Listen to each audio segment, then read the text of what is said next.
hirap hanapin yung BICAM report. Wala sa DBM website, wala sa Senate website, wala din sa House website. So saan yun nakuha kong Sid itong... sa emails. Kasi... pinadala sa mga congressman. Pinadala sa mga email kasi yung mga agenda at saka yung important documents, everyday nagpapadala ang secretariat doon. So, more than 300 members of Congress at saka 24 members of the Senate, pinadalhan kami ng individual emails. Kaya ngayon pa lang, yung mga nagsasabi na draft lang yung na-receive ko, sorry, na-receive ko yan, ipakita ko yung email na na-receive ko. At saka firmado yan, hindi yan draft. Boom! So, binalikan ko. Kino-confirm ko na po na original yung natanggap ni Kong Sid na document at legit na BICAM report dahil may isang senador na nagpadala din sa akin ng kopya ng bicameral report. At maaari nating ipakita natin ngayon kasi... Yes, that's 222 to 25 pages. 122 pages. Yeah. Actually, noong araw, binabasa talaga namin yan eh. In fact, during our time, maganda yung pag-explain ni Shelo, no? Na yung House at saka Senate may ibang version usually. So iba yung figures na papasa ng House, ibang ng figures na papasa ng Senado.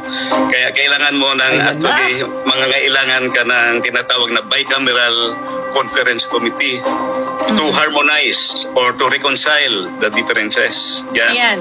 Pakita natin na Kong Sid. So ito po yung itong conference committee report. Ayan na may So nakasummarize po dyan yung mga changes na nangyari sa bicameral committee at pinirmahan po ito ng, tama ba ko yung Sid? Ito yung mga miyembro ng bicameral committee. Merong portion diyan na nandiyon yung pangalan. Actually, hindi lahat nakapirma eh.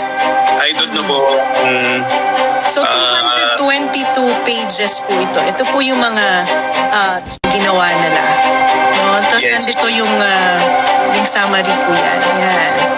Tapos ay sa bandang gitna ay nandito yung mga miyembro ng bicameral committee. Ito pong dokumento na to ay hindi publicly available. Hindi po to makukuha ng mga taong bayan. Hindi natin to makikita. So ito po yung miyembro ng BICAM. But that's a public document. No? It should be. Dapat madali itong makuha no? Pero tinatago ito eh. So ayan po, si Senator Grace po ang chairman ng Senate at si Congressman Zaldico ang chairperson ng House of Representatives. At ito yung mga miyembro. Ayan po, si Senator Pia Cayetano ay hindi pumirma. Senator Bongo, Congressman Asidre hindi rin pumirma. Senator Legarda, Congressman Neptali Gonzales, Senator Risa Hontivero, Senator Amy Marcos ay hindi pumirma. Congressman Madrona, Congressman Duavit, and Senator Coco Pimentel. Yung mga hindi pumirma, yes. Yes. So if you go down, baba ka lang ng konti, SP11, page SP11, makita mo na yun na merong blanco agad. Tingin ko lang, na-shock na kagad ako na may blanco eh. Oh my God.